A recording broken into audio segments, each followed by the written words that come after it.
Hey guys, what's going on? This is Humble Bumble, and today I'm going to try and maybe help the curious future board gamer who wants to find a nice little entry-level game, something that's not super easy but not super complex, something that they feel like they can identify with and enjoy. And I think I found that game. Oh boy. Survive Escape from Atlantis. I don't know. Basically, it's a literal escape game. However, I feel I don't know, a starting off point, not so much. I definitely feel like unless you're experienced in you versus the game type deals, that this is something we better put off for another time. Now, don't get me wrong, good game, just maybe not best choice. Okay, Terraforming Mars. Also a really good selection, a big sleeper hit of the last year or so. Started off as nothing, now it's pretty much turned into, I'd say, a lot of people's top 10 favorite games. Although it is made by the same company, and while the premise is really cool, that, you're essentially tasked to not only colonize Mars, but also terraform it so people can live comfortably without having to be confined to these giant dome-like cities. I don't know, the resource management in this is very complicated. A lot of the card dynamics and understandings are also very complex, so while this is a beautiful game to play and a lot of fun, for the entry-level person, I don't know, we might have to set that off for another time. Okay, Munchkin. All right, one of the more simpler games where you're essentially trying to earn 10 victory points to get to become the champion, and you're essentially drawing treasures and you're playing said treasures to increase your player level. You play cards to essentially boost up creatures so other players can't progress further. It's an interesting cutthroat game. However, it does leave a lot of it to chance.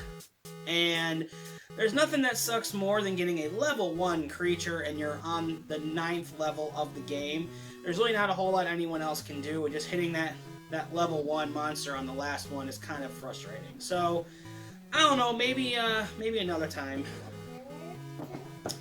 Forbidden Desert, okay, if you're definitely someone who likes to work together as opposed to competitively, this one's a little bit more your speed, although I will say that unless you try Forbidden Island first to kind of get a feel of the game playing against you, this one is shades of that. However, rather than getting treasures, you have to get items for your ship, and there's also a storm coming after you too, and I feel like doing that, you need to get a good ground level entry on that before you get going on this. She can't. She's getting too excited. Lost Cities, okay. Also a good pick. A 2-player treasure hunter. Whoever has the most points accumulated in treasures ends up winning the game. However, I do feel like it's a little boring, and it does kind of stink that it is only limited to 2 players. What do you think? You should play it? Here, I think you should play it. Go play it and have fun. Well, I guess at least Star Realms. Okay, we got an interesting sci-fi deck building game. This one box alone can play 2 players.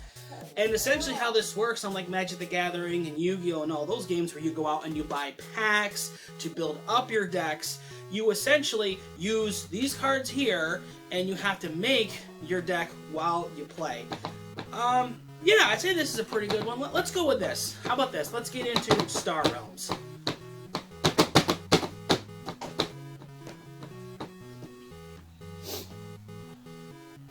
So before we do a deep dive into really getting this game going, we kind of have to talk about how to play it. So the cool thing about this game is that every player starts with the exact same 10 cards. You start out with 8 scout cards, and you start out with 2 vipers. Now you're wondering, what are they and what do they do? Well, it's really simple. You'll notice that the scouts have a yellow circle with a number in it. That's how much currency you get, or trade. You use that to buy cards off of the trade row. Now let's say, for example, on your turn, you had 3 scouts in your hand. You play them, and you can purchase anything on Trade Row with that amount. So let's say I was, wanting to build my Empire faction, and I wanted to get that Imperial frigate, and it has 3 trade, which means I can purchase it. But here's the kicker. This doesn't go into your hand. No. This goes into your discard pile right next to your deck, which I just had off to the side. And what happens is that when you run out of cards to draw from your deck, because every turn you're going to draw, at the end of your turn you draw 5 cards. When you don't have enough, what you do is you take your discard deck, you shuffle it, and that becomes your deck all over again. So you keep adding and adding and adding until you can start doing some pretty nasty combos. The Viper is a little different. You'll notice it has the red target with a number in it. That's your attack pool. You're building pools every turn. You're either doing a pool of attack power or a pool of trade. Now, you can use both on your turn based on what cards you play from your hand. You're basically playing your entire hand every single turn, and what you play and how powerful it is based entirely off of the cards that you buy. And we'll break that down in just a minute. But your attack pool is however much in these in total you have on your side of the field in one turn. So for instance, if I were to have just one Viper and play it on my turn and nothing else, I can only do 1 damage. And pretty much you're going to repeat the process until you start drawing more powerful cards that you've purchased throughout the game. That may sound like it's a lot until you realize that each person in the game has 50 life points. So 1 point of damage is not really going to do much.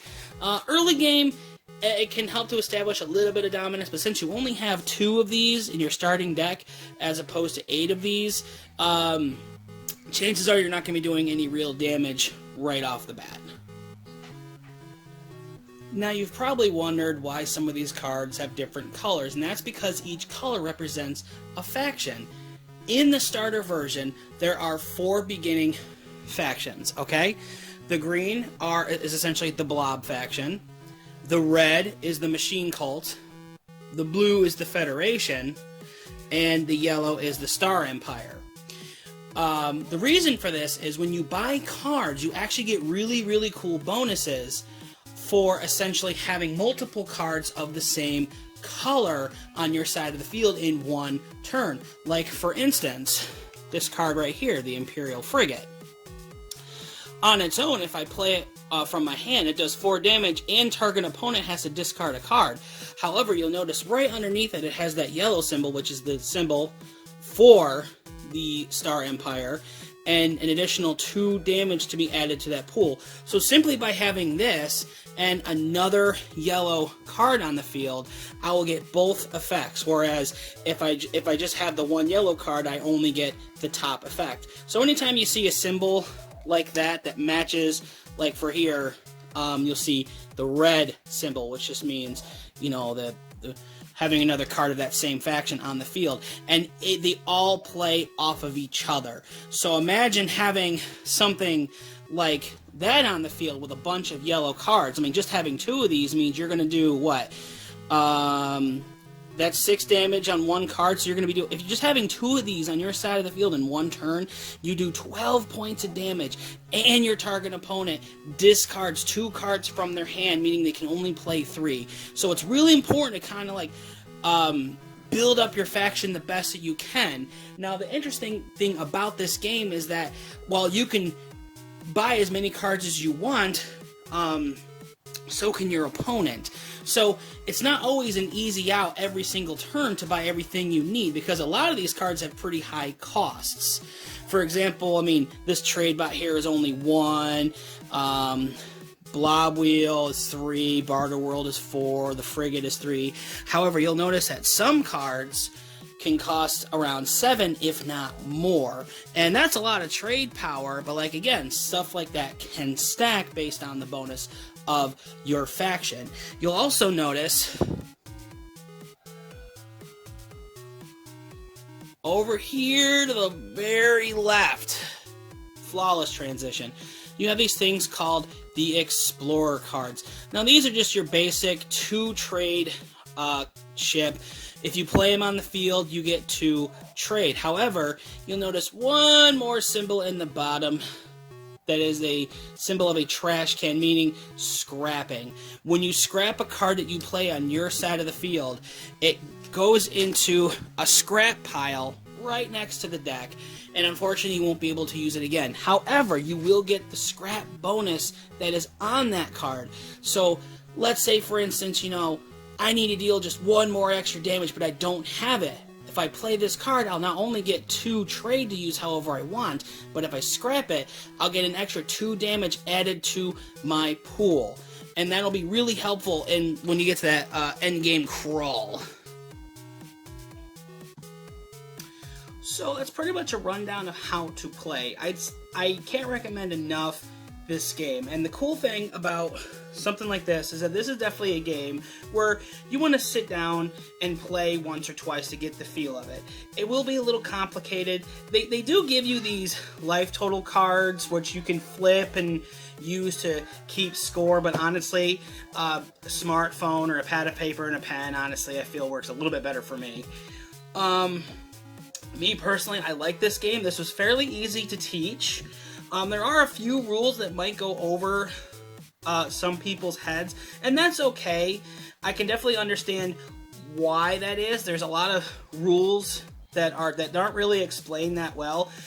For instance, as I have not explained in the video, some of the bases that have gray inside, like it'll say base or outpost. The outpost you have to destroy first before you can start doing damage to your opponent directly. And damage is all going towards your opponent. You don't destroy anything else on their field except for outposts. You can go after bases too, but they're not mandatory to get rid of before you go at your opponent. So, if I had to recommend this game to anyone in particular, I would say anyone that's a fan of simple, easy to build, simple, easy deck builders with a really cool sci-fi concept. I would also recommend this game to anyone that's a fan of like Magic the Gathering. I'd say Yu-Gi-Oh! Is also up there as well as someone who likes it. Pokemon, I'd say no, because there's a lot of energy stacking and there really isn't anything like this. Thank you. Can you put it down? Thank you.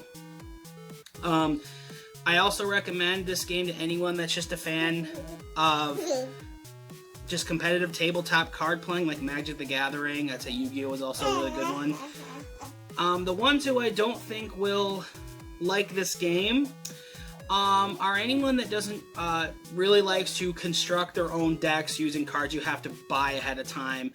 I would also say that another, if you're really not a fan of the whole sci-fi aesthetic or constructive deck building as you go, a lot of this is luck based, but being able to use it in a way where you're thinning out your deck of the Scouts and the Vipers to get the cards you need, there is an element of skill there, and it's very apparent. So, honestly, I would definitely say the pros outweighs the cons. Each one of these you can get online. I don't see them go for more than $10 to $15, and this is just the core. There are many expansions with a whole bunch of new cards that I have yet to even sink my teeth into. I know she's excited about it, aren't you? And, exactly. So I definitely think for the price, just to get your hands on this, I'd say get it. Find someone to play with. Each one of these is enough for 2 people to play, so if you can get 2 of them, you can get up to a 4-player game, and definitely look into expansions. And as something to look into, I would also say card sleeves to put on these things so they last a much longer time. So, that's going to do it for this episode. I hope maybe you'll give Star Realms a chance. If there's a game that you would maybe want me to talk about or break down in length, let me know in the comments below. Let me know also as well, let me know what one of your favorite childhood board and card games are. And who knows, maybe it'll end up in a video sometime soon. We're just going to set that down. Gotta love these raw filmed segments that you don't have time to do another take for. So that's going to do it for this episode. I hope you enjoy, and game on.